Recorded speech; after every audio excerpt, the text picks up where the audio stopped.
There's the preface for people who are tuning in online, live streaming. Have to apologise that the audio didn't work out yesterday. The audio system is been so long living with Buddhists, it's got accustomed to being unsatisfactory. But we have a tech genius who may be able to sort it out, and it should appear, if that works out, it should appear in due course on the website. But today's another day, so let's hope that things will be transmittable.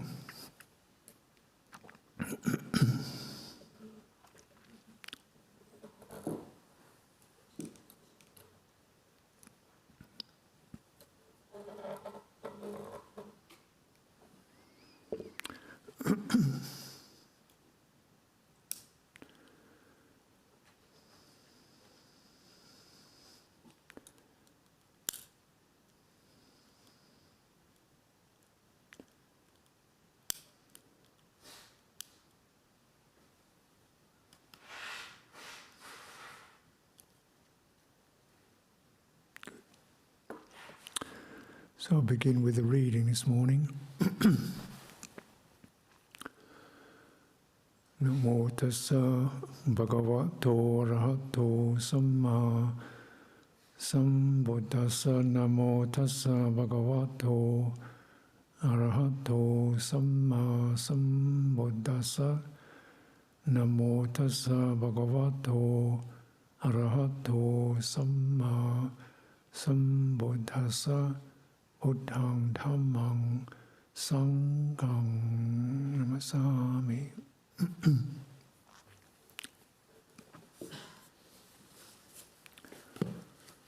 This is from the Chuladuka Kanda Sutta of the Middle Length Sayings, Discourse on the Mass of Suffering. When Mahanama the Sakyan, a relative of the Buddha, Mahanama the Sakyan went to the Blessed One, paying homage to him, sat down and said, Venerable Sir, I have long understood the Dhamma taught by the Blessed One thus. Greed is an imperfection that defiles the mind. Hate is an imperfection that defiles the mind. Delusion is an imperfection that defiles the mind. Yet, while I understood the Dhamma taught by the Blessed One thus, at times, states of greed, hatred, and delusion invade my mind and remain.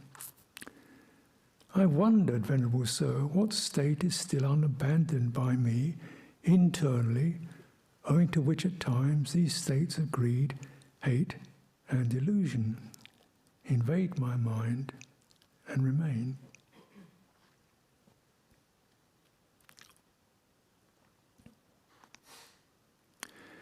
And the Buddha replies, even though a noble disciple has seen clearly as it actually is, with proper wisdom, how sense pleasures provide little gratification, much suffering, and much despair, and how great the danger is in them.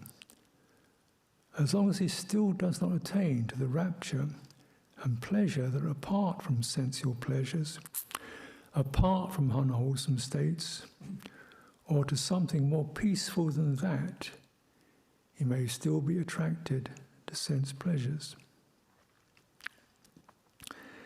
But when a noble disciple has seen clearly as it actually is,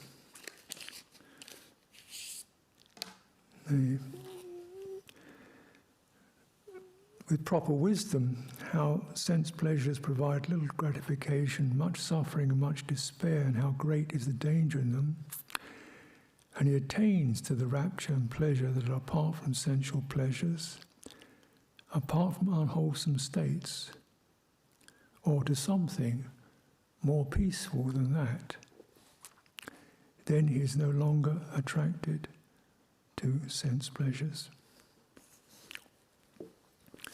So just kind of park that with reference that the Buddha is acknowledging that Mahanama does have wisdom, really clearly sees, and Mahanama himself is frustrated because he does get it, yet somehow, despite his understanding, his kind of reflexes are still, jumping in the wrong directions.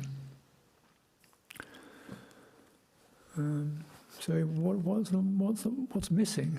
And the Buddha's saying, well, what has not been abandoned by me? And the Buddha says, well, it's not what hasn't been abandoned. Actually, it's what hasn't been fulfilled. So there's a kind of turning around of it. It's not there's something missing. It's not there's something you've got you have to get rid of. There's something you haven't actually touched into that you need to touch into.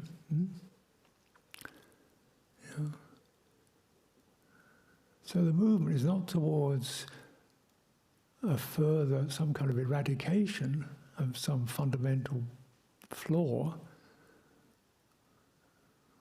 Well, you could put it like that, but the Buddha says, no, it's because you need to fulfill something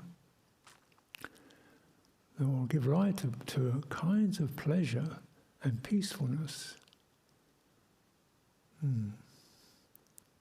Then there is abandonment.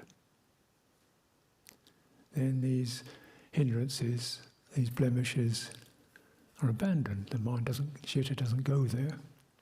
Here, citta is mind in this translation.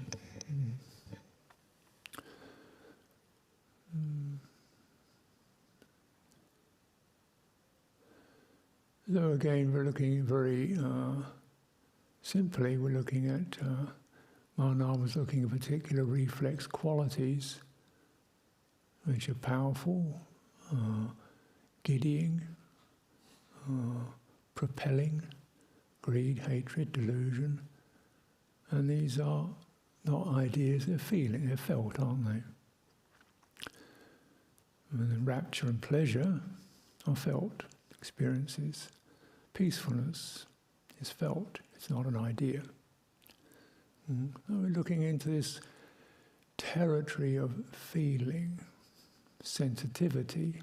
And the Buddha is saying you have this kind of range of feeling, rapture or piti, and sometimes translated differently, but it means a rather bubbly, uplifted state. Pleasure, also translated as happiness or ease, opposite of dukkha, sukha. Something more settled and comfortable, more relaxed, less excited. And something more peaceful than that. Which is left enigmatic, but saying that's not the end of the story, but that's the process. You go through these, and you can see in some ways what's occurring in that is a lessening of the activation. With piti, a little bit, oh yeah, that's nice, really, sukha, and then something going in that direction a little further. Something more equanimous, perhaps, we might say. Or lessening of activation, sankhara.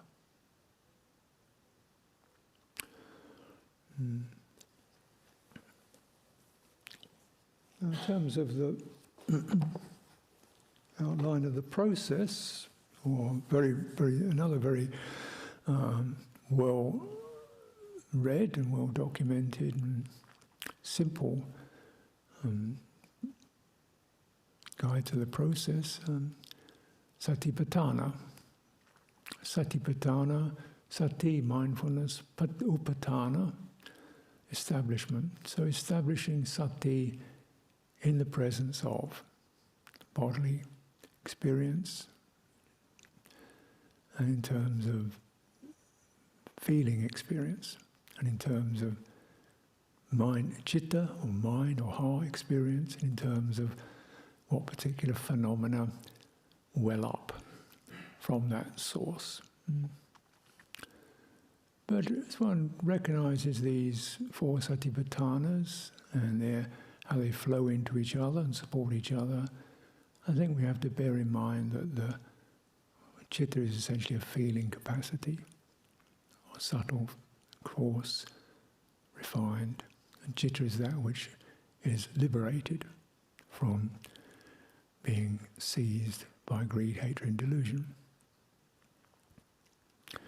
Now we look in Satipatthana, so it's just placing feeling within a particular frame of reference. Sati, one is mindful of feeling. And naturally this again encourages to recognize mindfulness is not a focus on a particular point in the body. It could be, but it's around particular themes. Bodily experience, walking, standing, sitting. Internally, it's how the body feels in itself. Externally, how the body is affected by what's around it. Internally and externally, how the body comes into harmony, so we walk at a pace that feels comfortable for us according with the temperature and other people. So we're walking with a group of other people, we're kind of a bit more restrained maybe. And we moderate, so the body senses this feels comfortable. So the body has this sensing system. And it's actually a much more valid way to refer to body as an enlightenment potential than the physical appearance of it. Like you don't measure hearing in terms of the physical structure of the ear, you measure it in terms of how clear and refined the hearing is. So body, in this sense, is quite a refined sense organ. In fact, it has a deep interior to it.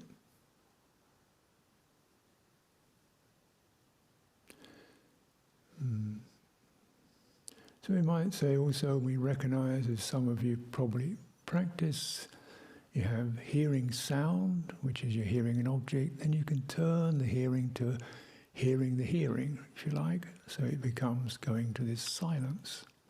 That's the interior aspect, which is different from focusing on external objects, right? Sounds, you're listening to listening, that's the silence. The body can do the same thing, but to an even more refined degree. The body can discern heat, pressure, movement, shifting, energies, vibrations, tensions, extremely refined self-referencing experience. And one that's very pertinent because this internal aspect of the body radically affects the citta, the heart. Now, as we come to feeling, this becomes more apparent because when you even consider how does this body move around, where does it go, so on. Well, you say, I see something, therefore my body goes there. Well, how does the eye tell the body what to do? How does the eye say there's plenty of space in front of you? How does the eye tell the body that? Yeah. Well, a word for this, how it tells it, is that the eye itself doesn't feel anything. It doesn't feel happy or sad. It has a signal, and it signals. And the signaling is called sanya, signaling, and it sends a signal.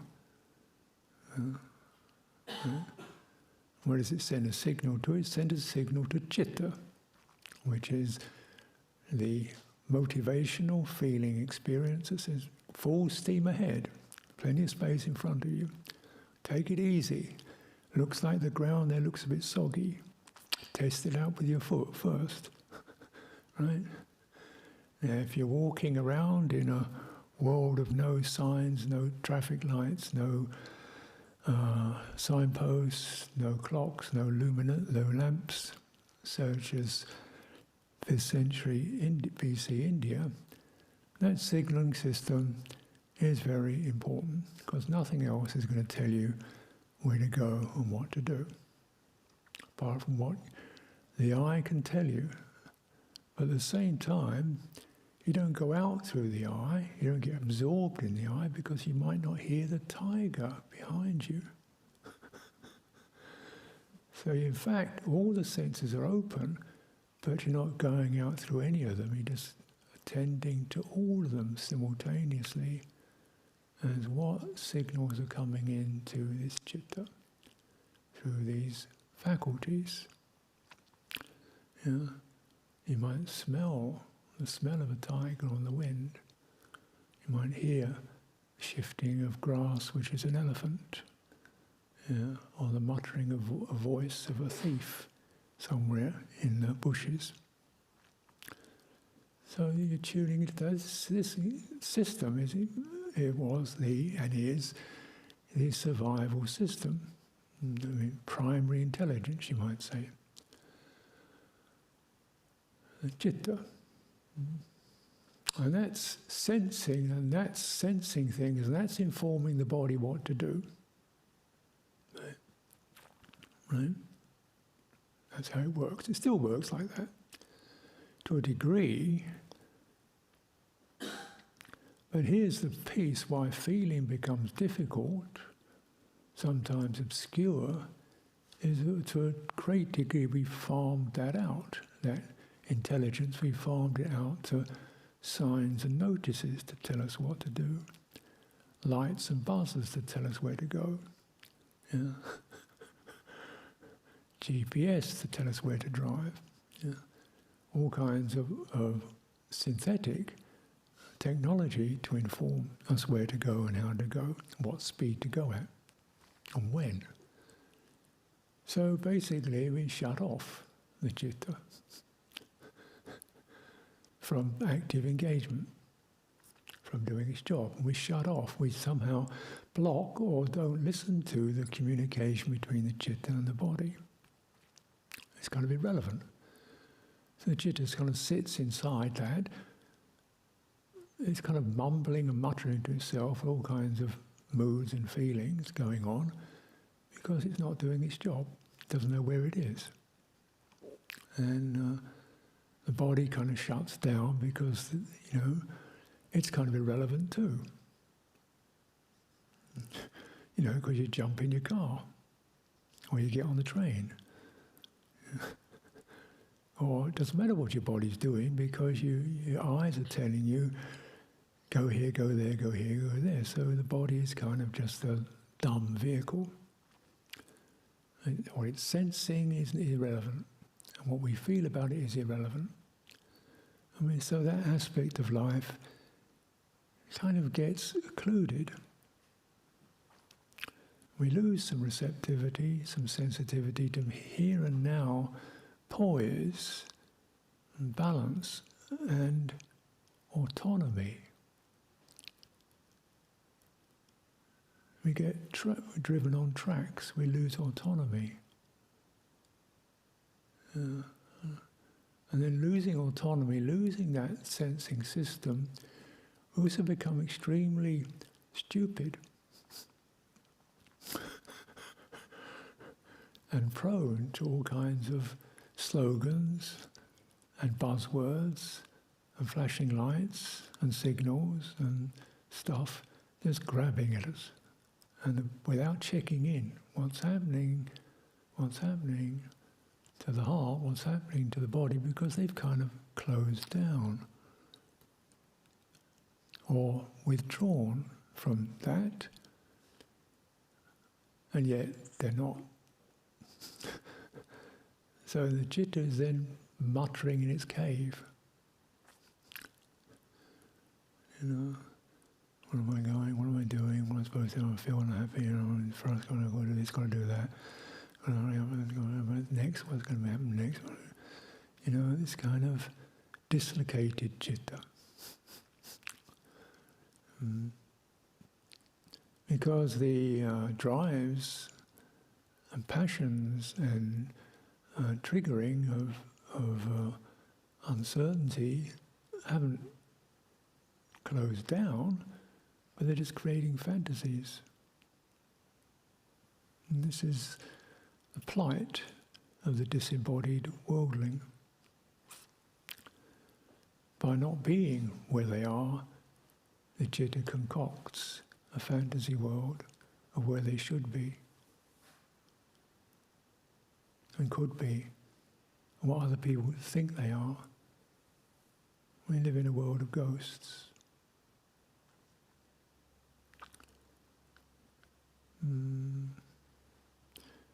This is definitely, this closure is definitely a problem.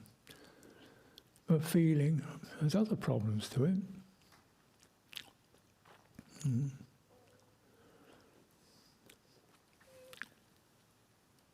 This is why one has to be sustained mindfulness of it. And this is not an option, you know. I think Sariputta says, well, wherever there's consciousness, there's feeling and perception. They're conjoined. You can't separate consciousness from feeling and perception. They arise together. You can't separate them. So if there's sight, if there's seeing, if there's hearing, there's going to be a feeling. But you don't. But the problem is you don't even notice it, because you've kind of not referred internally to the experience. Right? Okay, let's try it again. You know, now you're hearing the voice, my voice. Now you could write those words down, have them on a page. That'd be very handy, because you could look at those words again and again and remember them. That's very useful. But you'd miss the tone, the timbre, the resonance, the pauses, the intonations of the voice. You wouldn't feel it. Right? And that's the kind of world we've generated, a world of abstraction, of written words rather than spoken communication. And there are advantages around that, but disadvantages. Now, the problem of feeling is, of course, that there are many bases of feeling. Feeling dependent upon the eye, the ear, the nose, the tongue, and the tactile senses. But actually, the eye doesn't feel, but there is feeling dependent upon the eye. So dependent upon the eye, this triggering occurs. And so feeling is dependent upon contact. Not the eye, but how does contact happen? Well, we have something called attention. Right? Attention focuses on that, therefore contact occurs. And therefore feeling occurs. Attention is a function of manas, of the organizing mind. So, for example, you know, I see things that other people don't see, not because I've got supernormal powers, because I'm tuned in to the various trees and plants and what they're doing. So when I walk along, I see, oh, that tree looks like it needs water. Hey, what's that weed doing there? You know, so I notice all these things. Other people with better eyesight than I don't see it. Not because they're blind, not because they're stupid, because their attention is not attuned in that way. They are tending to other things. And let it be said, there's plenty of things I don't see, and plenty of things my mind can't grasp. So it's not I'm so wonderful. But attention is conditioned. Yeah. consciousness is conditioned.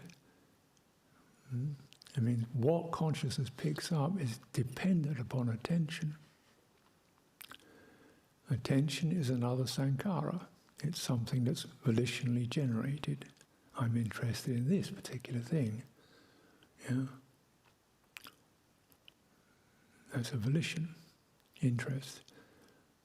So attention. Where there's attention, then consciousness will land on that, and as consciousness lands, contact occurs. I get it. There's a stimulation. There's another sankhara, stimulation. Subtle, and that's felt. I mean, it's resonance. Oh, yeah. And things, there's reaction. Another sankhara. So sankharas are attention, contact, and volition. Response, impulse, reflex, reaction, resonance. It's kind of shimmering occurs. And then we do something. Right? So feeling is part of that, in that mix. And feeling's giving us the general red traffic light, green traffic light signal. Right? It's the sanya, the perception, that's one of those. And then the signal, unpleasant, do something about it. Right? Or whatever. Yeah? So feeling and perception are conjoined with consciousness. They come in, they're automatic. But what is not automatic is sankhara. In other words, they're not conjoined to consciousness. It means we have some choice over whether we react or don't react. We can see something, perception, feel it.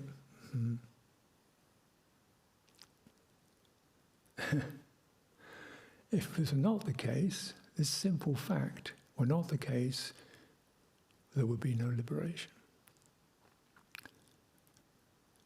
If we were just inevitably, automatically hooked up to every contact impression, we'd probably have gone completely mad by now. Because consciousness is pouring this stuff in through the senses relentlessly. Contact. The Buddha likened it to a flayed cow. That's sensitive. A cow with no skin. But we don't find ourselves reacting all the time. There is some sense of that, and also we can also see something, unpleasant feeling. Okay, well, just let that pass. There can be that disengagement, and the sankhara doesn't kick in. We don't get the greed, the hatred, or the delusion.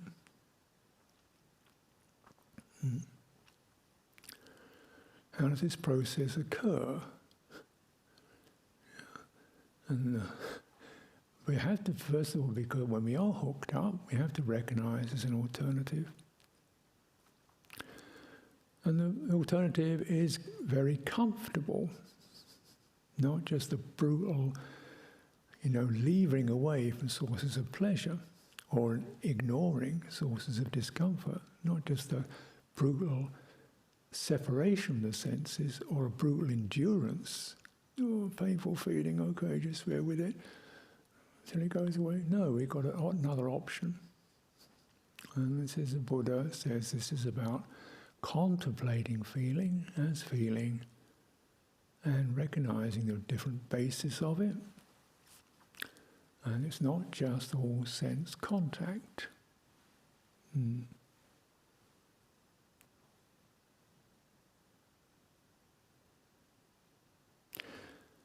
for example, there's a feeling born with goodwill, happy feeling, pleasant feeling. There's a feeling born out of generosity, pleasant feeling, free will generosity. There's a feeling born out of forgiveness, calming, soothing, peaceful feeling. It's a feeling born out of letting go, cooling, quietening feeling. A feeling can fluctuate. The Buddha says there's a feeling associated with right view. Sense of, oh yeah, that makes sense, got it. There's a feeling attained, associated with liberation, relief. There are subtler kinds of feeling. And introducing the citta to that is a process of understanding our limitations with what we feel, the way that we're so inevitably hooked up to the senses with a rather kind of involuntary and somewhat brutal impact. They just jump right in. So we can attune to something more consciously attuned to. More consciously attuned to, not just random impact, but more consciously attuned to is free from that chaotic burst of sense consciousness.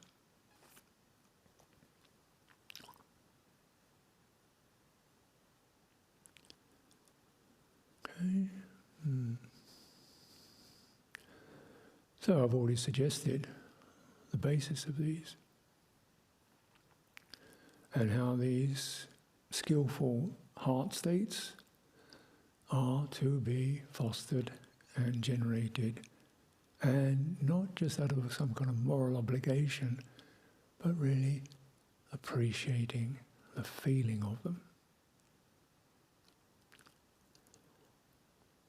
Because that feeling will educate the citta. Say, remember there's this, and this has a different kind of feeling to it.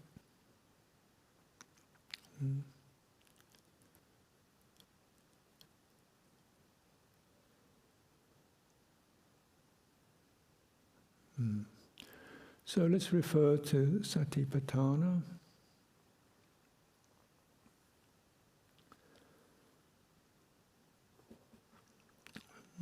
So it's rather repetitive, so with respect I'll do some abbreviating.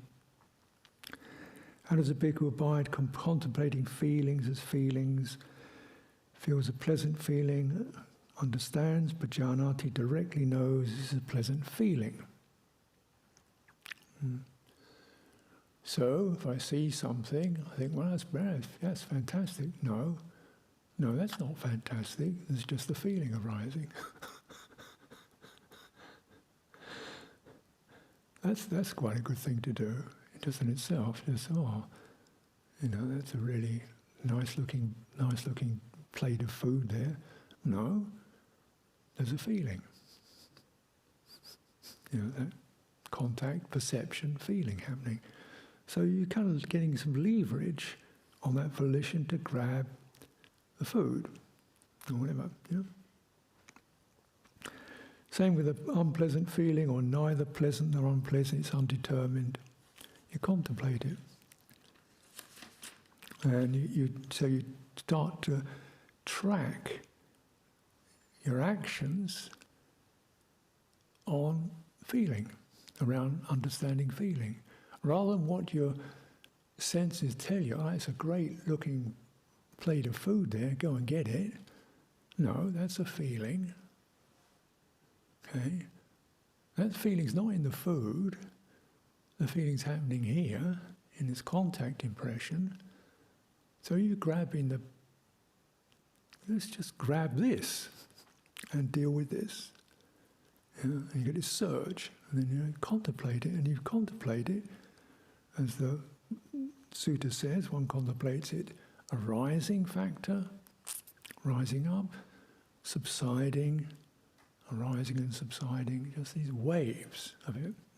This is also pointed out. And then different bases of feeling, that we would say would be sensory impact.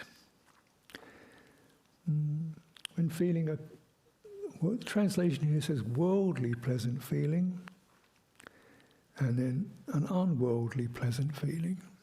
Now, the Pali here is worldly is samisa, which means conjoined to flesh.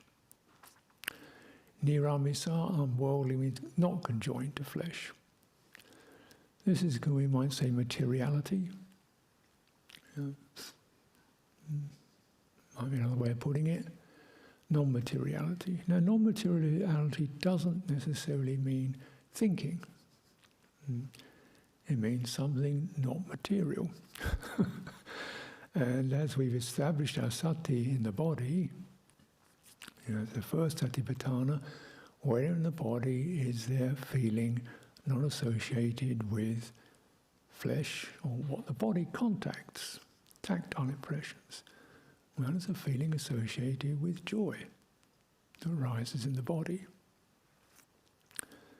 A feeling associated with feeling mistrusted that grips the body. A feeling that arises associated with feeling welcomed. A feeling associated with feeling under pressure. A feeling associated that arises in the body. A feeling associated with, I've got to get this done. A feeling associated with, I have to attain stream entry by the end of the retreat. Mental objects drop into the body, perceptions arise, and the body starts to tighten up. And, but actually, if you track the feeling rather than the slogan that got you there, or the abstract impression that got you there, you think, this is an unpleasant feeling, or a pleasant feeling based upon non-material contact. And it happens in the body.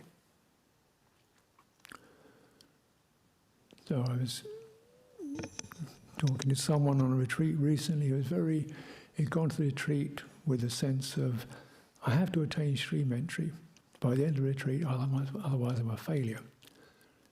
So he had this impression in his mind, I have to attain stream entry by the end of the retreat, otherwise my practice is a failure.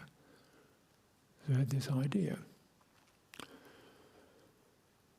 which, I can sort of sympathise with to some extent. But when you listen to the tonality of it, not just the written word, but the tonality of it, this sounds like pressure, like unskillful, like intense, like driven, like, I don't like the feeling of that. You track the feeling of what your thoughts do to you, then you begin to fathom what are really going to be conducive to your peaceful mind. And is it necessary to get that tight and intense about it? Because that's following the same kind of program, the same kind of sankhara, impulse, activation, that's associated with sense contact.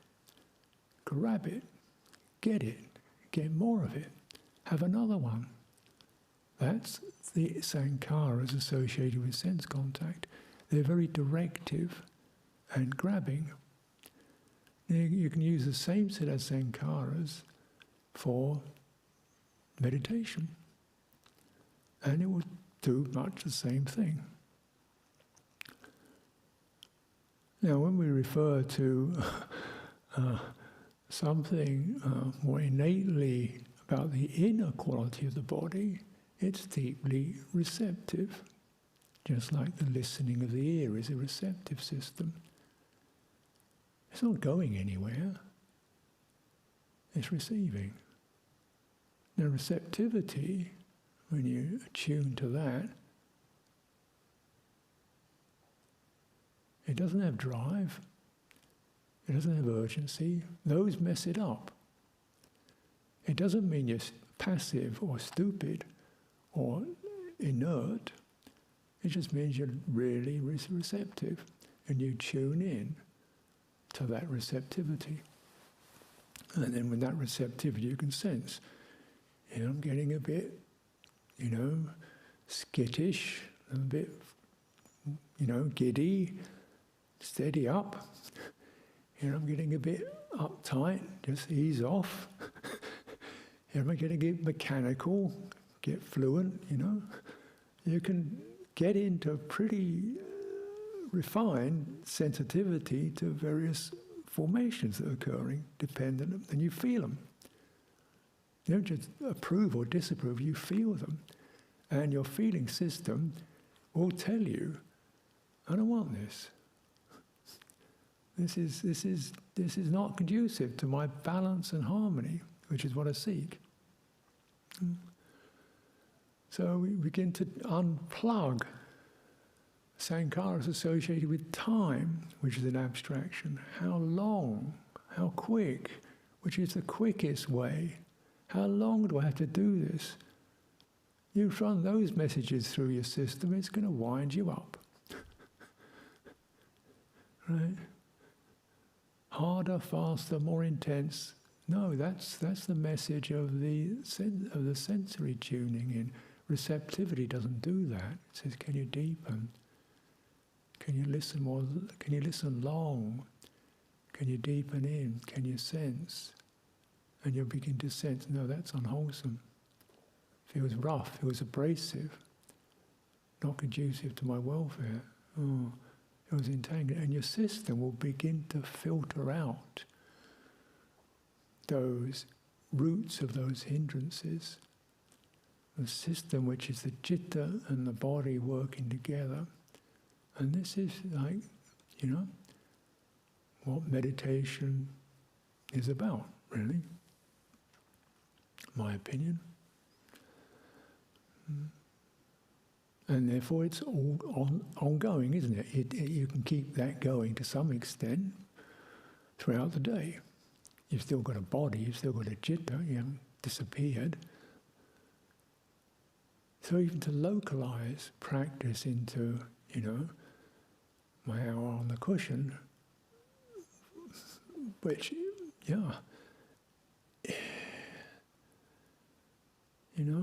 certainly it's really helpful to have those times when you really close down the sense doors to tune in. Absolutely.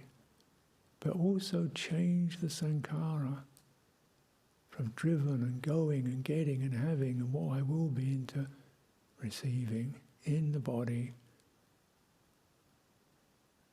Arising factors, subsiding factors, feeling, waves of it. Waves of it. Because your body has a system of discharge. It can sigh, it can release, it can, okay, enough. Thinking mind doesn't have that. It goes, this, that, it doesn't do, because it's abstract, it doesn't do organic stuff like rhythm, like slowly building up, discharging energy, gathering energy. It just says do, have, stop, but doesn't go through process. That's not its job. Job of citta is to do the process of moderating, softening, soothing, firming up, stabilizing, gathering. And that process is happy. The citta is awake, engaged, alert. This is joyful in itself.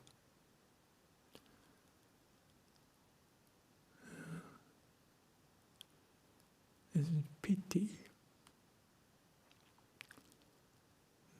unworldly pleasure, non-associated with senses, the flesh, associated with the sense of,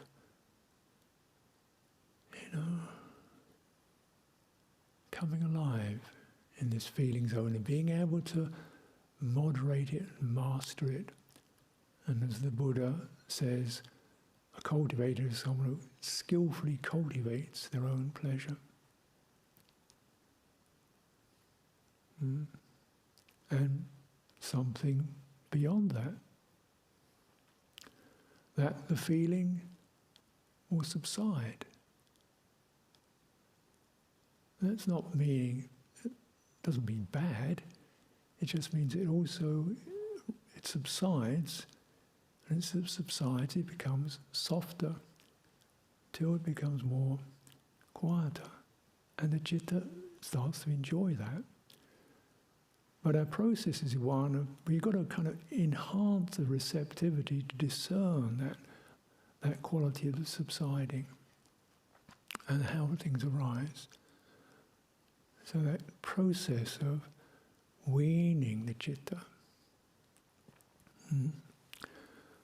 Now here we have the very fine occasion, and the cultivation, the encouragement is we generate an atmosphere which is tuned in to receptivity.